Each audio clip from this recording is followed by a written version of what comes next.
With no further ado, here is Shrey. Thank you. Thank you so much, Andrew. And a huge shout out to Andrew and all the folks at BSides over here for an amazing event today. And thank you so much, guys, for coming to listen to me. I know this is lunch hour, so I really appreciate you being here. But with that, I'm going to start talking about my presentation. So I'll be talking about security considerations for services using AI models. A little bit about myself. I'm a product security engineer at AppDynamics, which is part of Cisco Systems. I did my master's in electrical engineering from USC, but I was born and raised in New Delhi, India. Moved to LA for my master's, and then ever since I've been in the Bay Area for the last 6 years, working at Cisco, working in different organizations, from routing to securing routers to cloud security, now product security. I'm a big foodie and a coffee lover. Whenever my manager asks me, can this be done, Shrey? I tell him, give me enough coffee and I'll get that done. And my friends joke about that, like, if ever Yelp is down, they will be calling me for recommendations for restaurants. But Yelp has done a really good job and I have not received any calls. So, but yeah, with that, we'll look into these 4 topics today. But before we get into all agenda and all those things, I want a couple of show of hands today, right? Anybody using LLMs or any kind of AI service within their organization or for their personal use? Oh, wow. That's amazing. How many of you guys have cars that has self-driving features? Oh, wow. Awesome. Any of you using the new Cruise or Waymo in SF? Wow. Awesome. So have you guys ever wondered, like, if you're sitting in Cruise or Waymo or using the self-driving feature of your, Tesla or whatever car you have, and you're approaching a stop sign, and what if your car does not stop at that sign? Or a traffic light and it does not stop? That's pretty scary. And we'll talk about, if that could be a reality or not. So in today's topic, in today's presentation, we'll look into we'll understand the basics of AI engineering, how it differs from your traditional, software engineering or application engineering. We'll look into some of the things that can go wrong with it, how as organizations or individuals we can prevent it or mitigate some of those things, and some of the tools that can help us in the same. So with that, understanding AI engineering. So there are 3 aspects, if I have to put it from like a very high level point of view, the 3 aspects of AI engineering, and I'll go into these in a couple of minutes, but that's data engineering, then you have model engineering, and then you have your traditional software engineering. When I say traditional software engineering, I mean like application engineering or application development. And in my research, I found out that there are primarily 3 ways organizations are deploying these AI models within themselves or like selling these AI models. One, the more traditional way is to train your AI model from scratch, right? And this requires a lot of resources in terms of you need skilled workers, a lot of time resources, of course, a lot of financial resources. The next 2 ways is something that is very common amongst organizations or amongst teams within organizations. So the second way is for you to take a pre-trained model and fine-tune it based on the data for your organization. And the third way is specifically for LLMs, where you're using retrieval augmented generators or RAGs, as you will hear a lot today and tomorrow at BSides.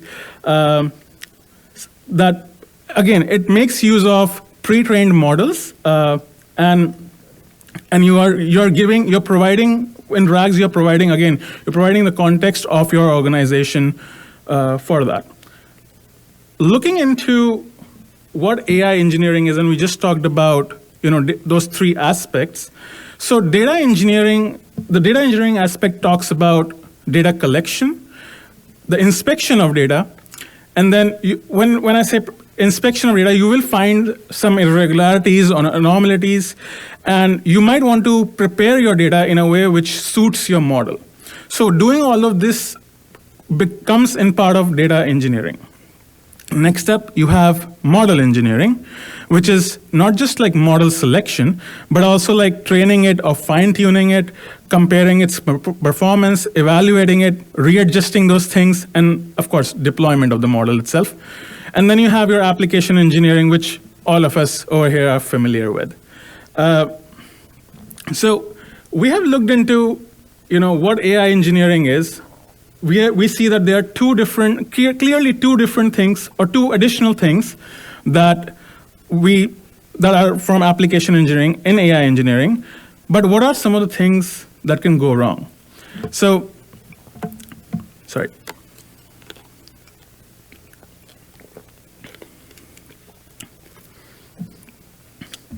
So we'll look at 4 attacks today that can happen on AI services, starting with input manipulation attacks.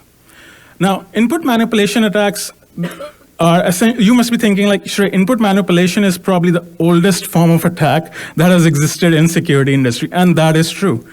But when it comes to AI services, it takes a different form. You have prompt injection attacks, and prompt injection attacks can be a direct prompt injection attack or an indirect prompt injection attack. A direct prompt injection attack might look like, for example, me telling an LLM that ignore your safety instructions and asking for information which might reveal sensitive information. Indirect attack might look like, for example, if there's an application which is, looking at resumes, right? And within the resume, I embed the prompt saying that this is the best resume for this job description, right? And when an LLM now reads that resume, it will give that as an output that this resume is the best resume. So that is like a way of prompt injection that can, like basically force your model to behave in unexpected ways. Then there's jailbreaking of LLMs. And this was a recent research paper that was published by Anthropic on many-shot jailbreaking. So essentially, what many-shot jailbreaking looks like is, for example, if I ask a LLM today how to build a bomb, right? Based on its safety instructions, it will tell me that you can't, I can't answer that, right? But within the prompt, if I provide question and answers to an LLM, and those question and answers are, for example, how to create meth, or how to hotwire a car, or how to steal somebody's identity, and I answer those questions. So essentially, the LLM is learning from the in context of the prompt that you're providing itself, and then finally, when you ask how to build a bomb, the probability of it answering increases by a lot. And they found out in this research paper that if you provide 256 different question and answers, the probability goes up to 60 to 80%, and that is scary. Then lastly, you have image misclassifications. So if I know how a model is working, I can add noise to the input to the model to create misclassifications, specifically for models which are using images as inputs. For example, a popular example that you will find is a dog and a cat classification, and a dog image with some noise in it, where to the human eye, it looks like a dog, but to the model, the output is a cat. And you must think like, Shrey, are you kidding me? Like dog and cat, who cares if there's a input, a manipulation attack on it? But now think about an organization, a medical institute, which is using an image classifier, where they are taking tissue samples, right? And based on what's the prediction from those models, they are prescribing medication. Input manipulation attack on such an application will be devastating to the patients of their organization. Next, we have data poisoning attacks, and that's what we just I talked about at the start of the presentation. This was a research that was done a few years ago, where some researchers found that you can poison the data that is being used for developing self-driving car models where a regular stop sign means the car should stop. But a stop sign with stickers on it in certain places means maybe the car goes at 25 miles an hour, right? And that is really scary because in your testing, you will not find these vulnerabilities. You will not be able to detect it because the car will stop at a stop sign or any traffic signal. But when it's in the wild, that's when it can be exploited.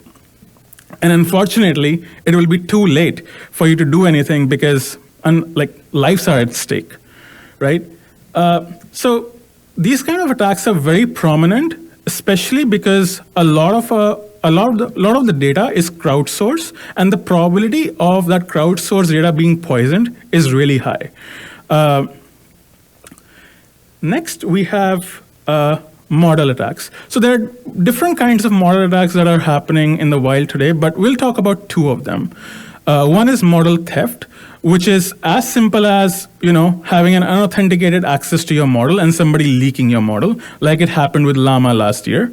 Or a more sophisticated attack where someone tries to reverse engineer your model, where they provide millions of inputs, get millions of outputs, and essentially they now have a database of inputs and outputs, and they train a new model based out of it.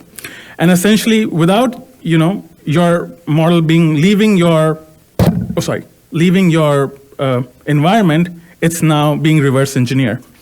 Another kind of model attack is model denial of service, very similar to software denial of service that we see in our day-to-day, where the objective of the attacker is to slow down or give it prompts which are energy intensive or causing delays in terms of decision making. And this is really this is really there was a research in Cornell University where they did this attack on using something known as sponge examples. Sponge examples are specialized inputs which can cause a latency in decision making. And they tried it on applications which have critical real time decision making needs. Last, we have AI supply chain attacks. Supply chain attacks is something that we all deal with every single day in the security world, where we have vulnerable third-party components. But if you remember a few slides ago, I talked about along with your application engineering, you have data engineering and model engineering. But because of the introduction of these two different kinds of areas in AI engineering, these supply chain attacks can be seen in different ways, where your model itself, the pre-trained model that you might be using, is vulnerable or has backdoors in it, right? Or the data that you're using is poisoned itself. So this is a quick summary for what we just talked about, and I tie it to the different aspects of AI engineering. You might see some attacks over here which we did not discuss in the interest of time, but yes, something for us to keep in mind after the talk as well. Next up, we're going to talk about what are some of the things we can do to mitigate these attacks. And I know we talked about AI supply chain attacks. So let's look at how we can mitigate that. So there's a proposal for AI bill of materials, right? Now, our AI bill of materials or AI BOMs are similar to SBOMs that we see in our industry, where it's an inventory of list of components in an AI service, right?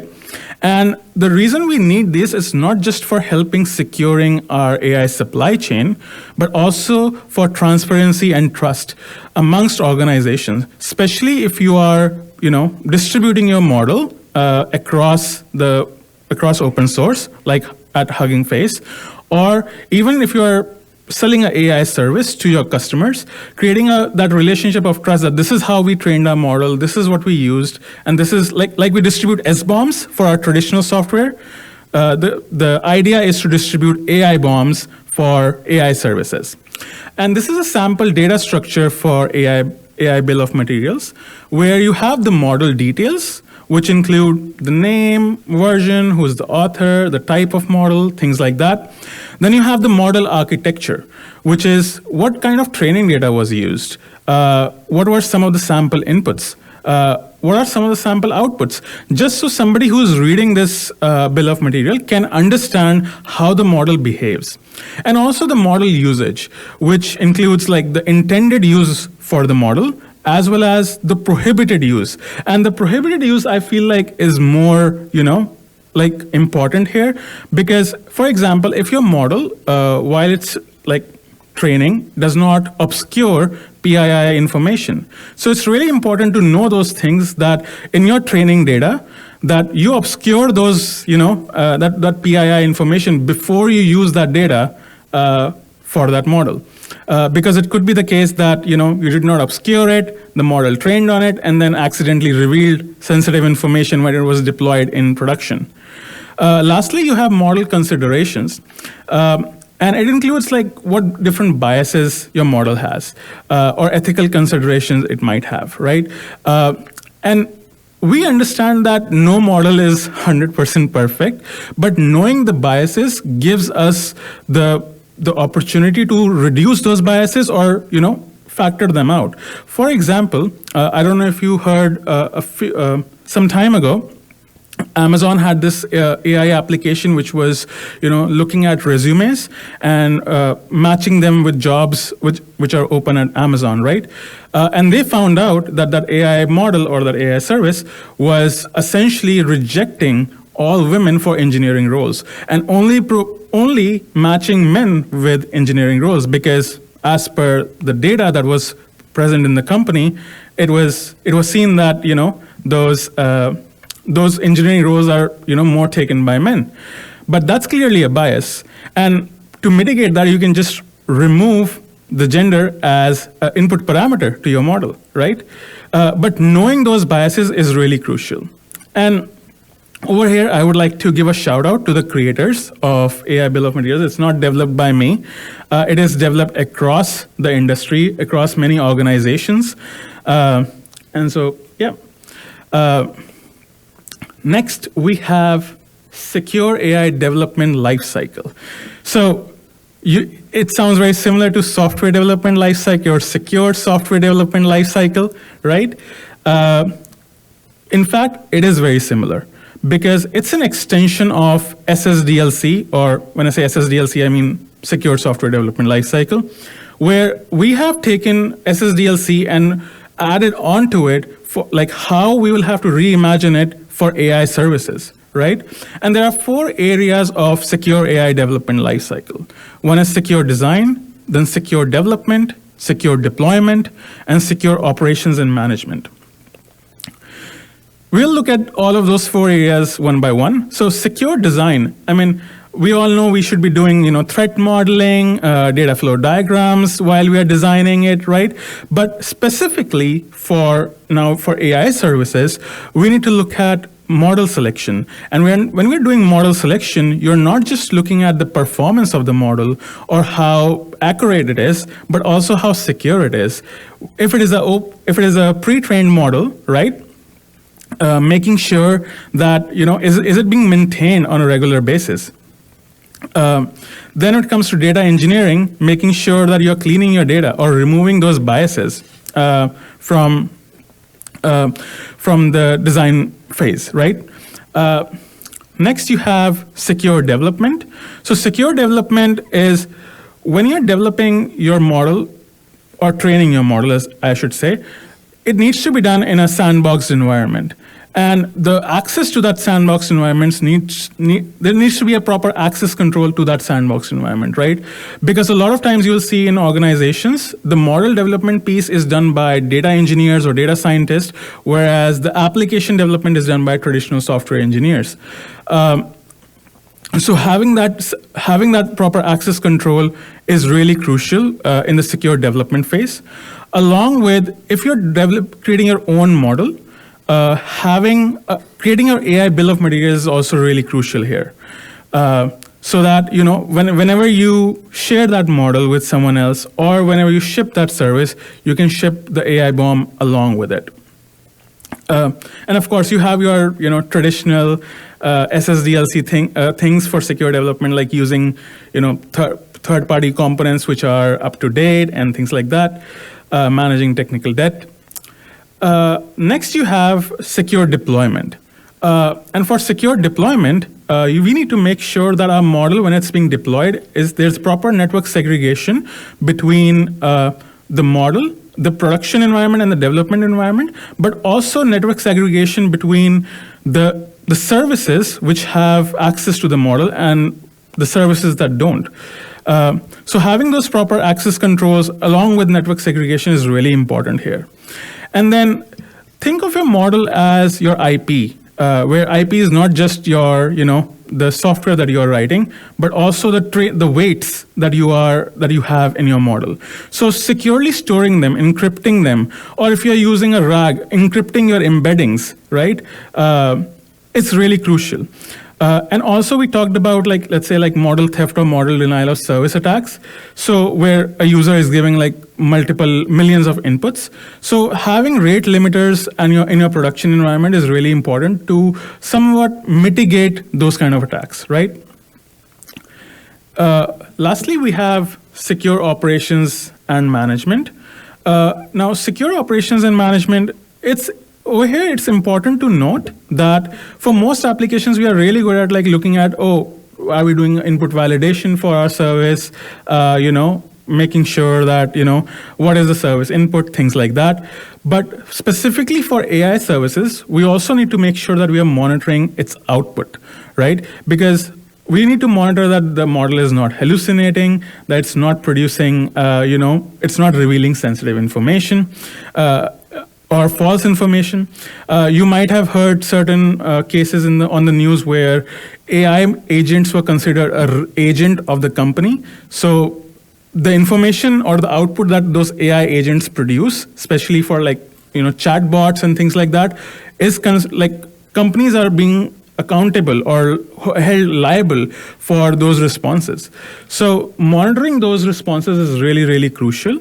And if there is a leakage of sensitive information or a problem, it's really important to have a process around that incident, right? So having those proper processes set, established for your organization is really crucial. I'll take a minute over here to look at what we just talked about, and you will see the things that are circled in red are specifically for AI services, along with your standard SSDLC practices. So yeah.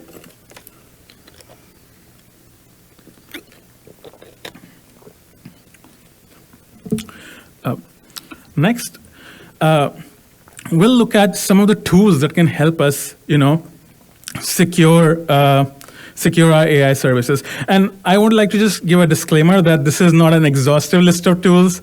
These are all open source tools. This is just like a starter kit. You can think of it that way, where something for you to start playing around with. So yeah.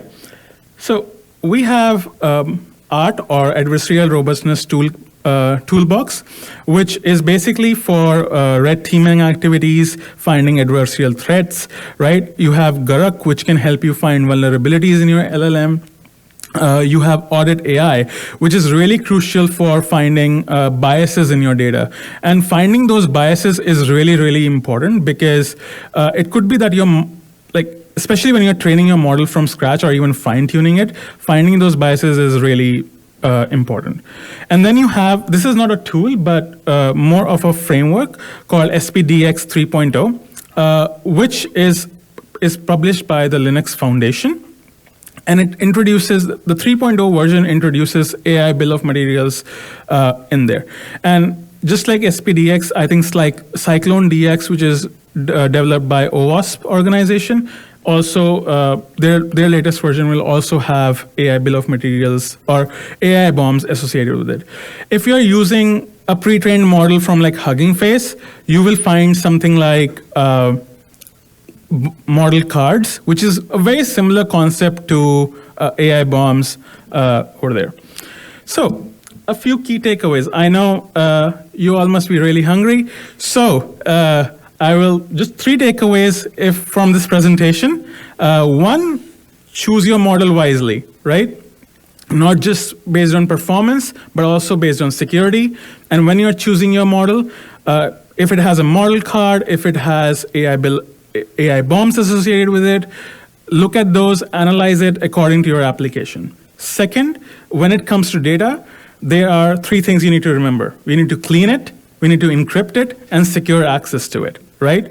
And we covered secure AI development lifecycle as a framework, which uses creation of AI BOMs, where we are monitoring your application for both inputs and outputs, and make sure to leverage the standardized SSDLC practices. Like all the learnings that we have done over the years through software engineering can be leveraged for AI engineering as well. And lastly, I would like to leave you with a sentiment, which is the field of AI engineering or AI is rapidly innovating and rapidly evolving, right? So we as organizations or even individuals need to be agile enough to adopt these new methods or ways of attacks and defend our organizations from it. Along with it, I would also like to encourage you, like if you're developing something new, to share it with the open community and the security industry, because it's really crucial that we as an industry grow towards these securing AI services. With that, I can take any questions if we have. I know we have. We have quite a few. Oh, awesome. Awesome. Thank you, everyone who submitted on the Slido. I think I have 7 questions so far. Oh, wow. So I'm going to go through them as quickly as possible. Yes. We may run a little bit over with the questions, so folks, stick around if you would like your question heard. You can, if for whatever reason your question is not answered, you can reach out to me on LinkedIn or my email, and I'll be around here, and I'll be in B-Sides today and tomorrow, so you can find me and ask me. So yeah. Okay, first question from Anonymous. Have you seen an attack out in the wild where an attacker was able to gain access to the data on which the models were being trained and then poisoned the data? So I have seen attack where they were able to recreate the data where based on the output, specifically for a model which is using image classification, that they were able to retrace what data was used or what images were used for training of the model.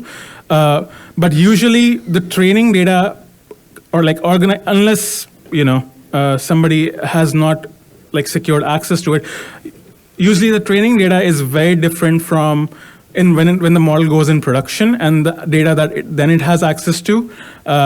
It's usually poisoning of data happens when you have a LLM application or a chatbot, for example, and it takes in whatever responses it gets and it retrains itself on it. So then you can poison, for example, you can cause an indirect data poisoning because you know that this application is essentially taking data, taking my inputs to an application as the data for it to train itself on. I don't know if you saw this was initial days of Bing Chat or ChatGPT where someone tried to prove that 2 + 2 is 9 or something like that, and they did a reinforcement learning on basically fooling the chatbot to make 2 + 2 is actually 9. So yeah. Okay, next question from Liam. How do you source the info for an AI BOM, e.g. model usage and model considerations? Is this publicly available for popular models? Oh, so for sourcing it, I think this is still in development. I can talk more about it offline. I think it's a much longer conversation, Liam. But yes, great question. And yes, we can chat offline. And there were a couple different questions about vendors from Caitlin and Anonymous. Vendors who develop AI BOMs, vendors who have particularly good out-of-the-box solutions. So do you have additional comments on that beyond what you shared from folks like Linux Foundation? I would say OWASP Foundation has Cyclone DX, which is also using AI BOMs. But those are the 2 main, I would say frameworks for using AI bombs. AI bombs, I would say is very, very recent. It was first published in October 23. There's a white paper over there, and I can share the link to that for anyone who's interested to read about it. Okay. Last question from Vinay. How do you choose a secure model for the many options for e.g. Hugging Face? Great question. I don't have an answer to that. Yeah, because when you say a secure model, making sure that, of course, it's from a reputed source, right? There's going through the model card and looking at different security aspects to it. And another thing is making sure that usually models like OpenAI or Llama have API keys associated to it. So for example, to access those models, you need API keys. So making sure you have proper key management over there is really crucial. But those are some of the things that that is really important to keep in mind when choosing a model. And yeah, just don't look at anything which you feel which from the model card looks very suspicious. I'll start with that. Don't look, exactly. Yeah. All right. Hey, folks, we have a few more questions that are on the Slido. Unfortunately, we are out of time. Thank you very, very much for this presentation. This is super awesome. Really, really appreciate it.